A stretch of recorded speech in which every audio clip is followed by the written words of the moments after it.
Hey, it's me. I thought I'd call. It's been a while and all that, but we're still sisters, aren't we?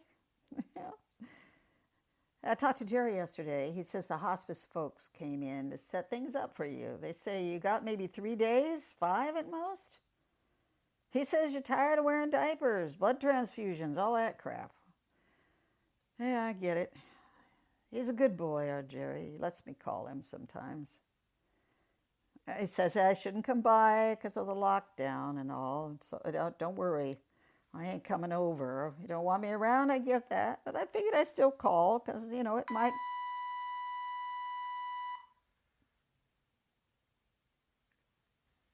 Why in the hell aren't you picking up? You can still push a damn button, can't you? You ain't dead yet. I know you ain't dead because Jerry said you had a real good day yesterday. Pulling the plug on the fight perked you right up. No pain, no puking. Even got your appetite back for some pecan pie. Hey, you want to know what I had for breakfast? Vodka and dried apricots. And when I say dried, I mean way past the expiration date, 2007. Can you believe it? I mean, can you believe that shit? And it's from a classy neighborhood, too, that gated community off Pacific Drive. You know the one I mean, right? Red brick houses to make you think life's a fairy tale. Front yards with fountains and rose bushes and soccer balls on the lawns. Teslas and expeditions parked outside because the garage is so full of crap. Chainsaws and mountain bikes and water skis and all that sort of thing. So I managed to get in real early before the garbage trucks. I thought I'd score some good stuff after the weekend and all. What a fucking waste of my time. Airplane vodka leftovers, rock hard pizza crusts, and that bag of dried apricots. And a goddamn lazy boy lounger right there by the bins, not a scratch on it.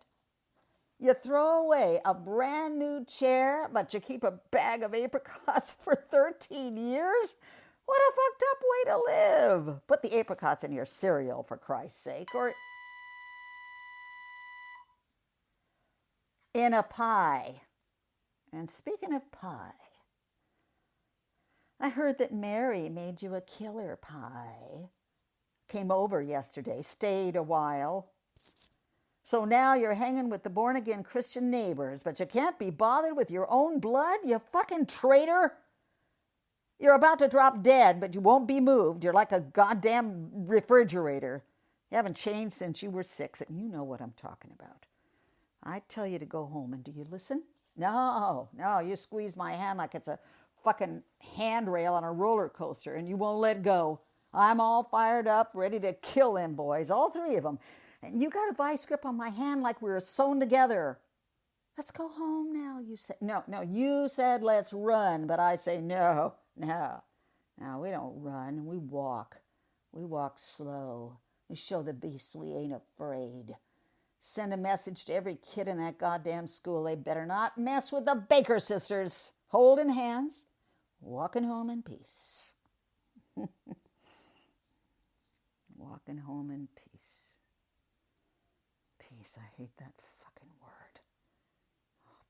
What a goddamn lie. Only thing Ma was ever right about. Keeping a lid on the devil, she used to say. It ain't in its nature to stay down.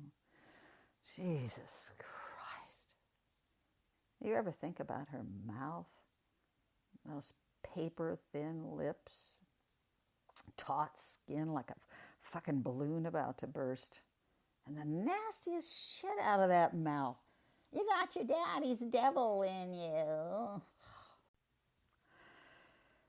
It took a whole day on the bus to come to Chowchilla, Ma. Can't you at least say something nice before they throw your ass back in a cell?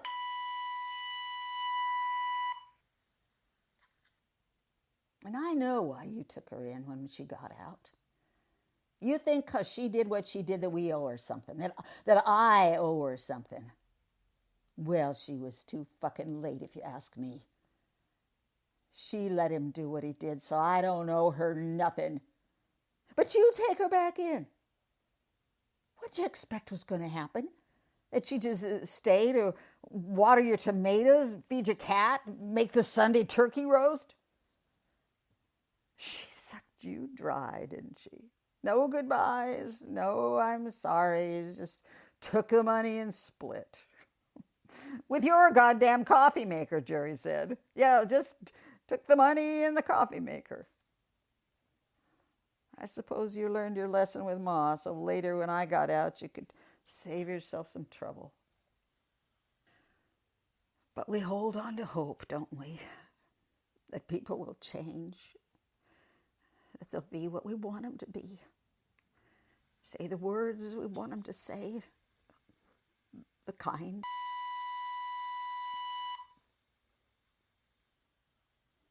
You know what? Fuck the kind words. That shit ain't real.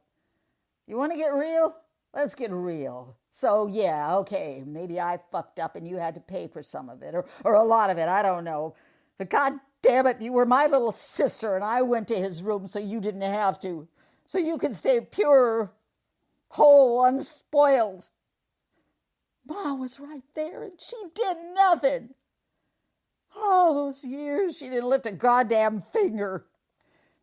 Only when he pushed me up against the wall and I picked up that knife and you started screaming. Only then did she do what she did. Well, I say, too fucking late.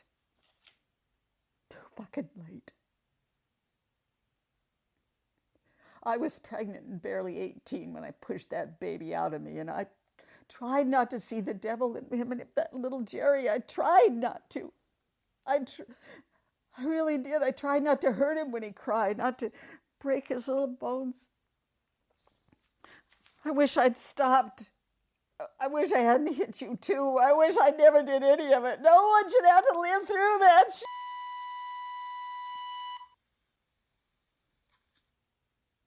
But we did. You were right to turn me in. You were right. You saved his life. You saved us all. I know you were still just a kid yourself.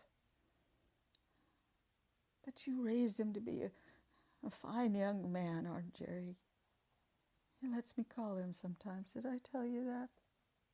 Because you taught him so well. You taught him it ain't about being pure. It's about holding on to hope.